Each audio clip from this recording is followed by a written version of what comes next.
The public face of all the houses of India, the Goan house offers the most friendly and inviting face.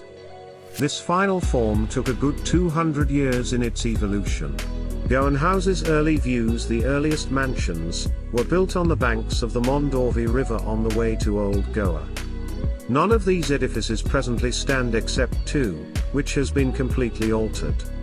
These pictures have been taken from Places of Goa by Helder Carita.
Columns, the earliest columna, were in rendered laterite tone and were large and sculptural.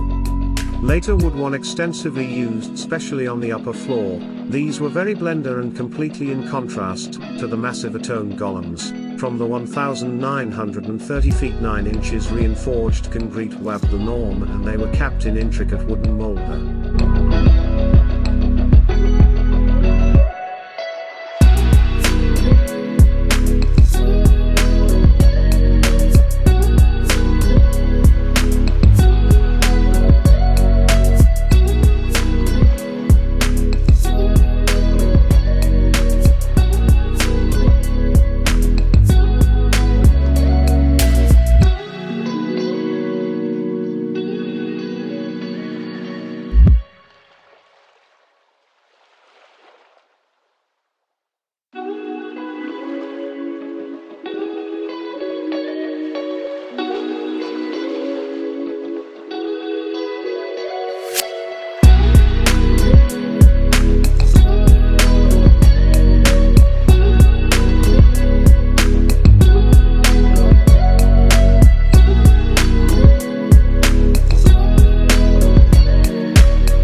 Portuguese colonial chairs and furniture have a distinctive style featuring dark wood, intricate inlay work and elaborate carving of foliate, flowers, animals and fruit.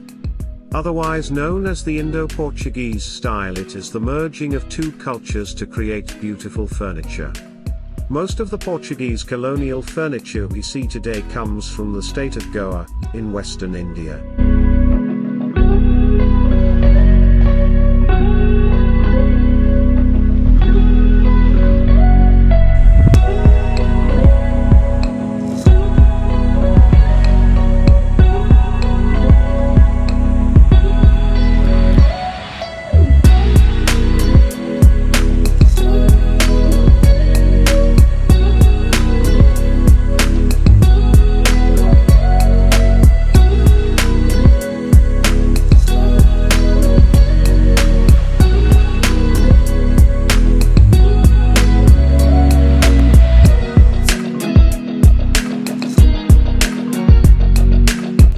Vrindavans of Goa. In most places in India, the Tulsi lost its importance, but under an oppressive Portuguese regime, it became a symbol of identity for the Goan Hindu. In some areas, they become very large, resembling red Indian totem poles.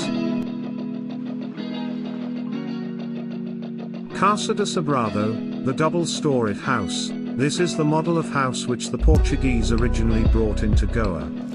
It was modelled on country homes in Portugal, where the lower level was for services, servants and animals, and the upper level for the master of the house. Notice the intricate decorative work on the upper level.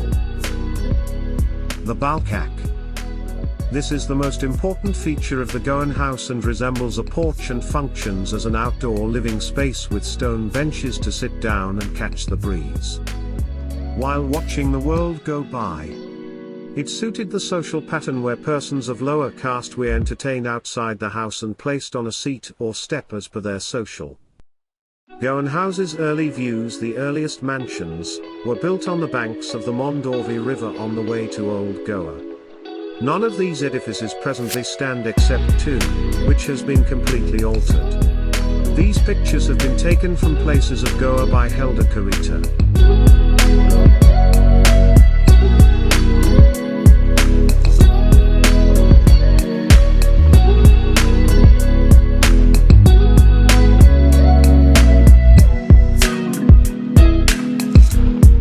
Life in the traditional Hindu house revolved around the courtyard, RajAngan, which was surrounded by a colonnaded gallery called the Chouki. These two spaces were the hub of family life, and they flowed into each other, creating one magical space.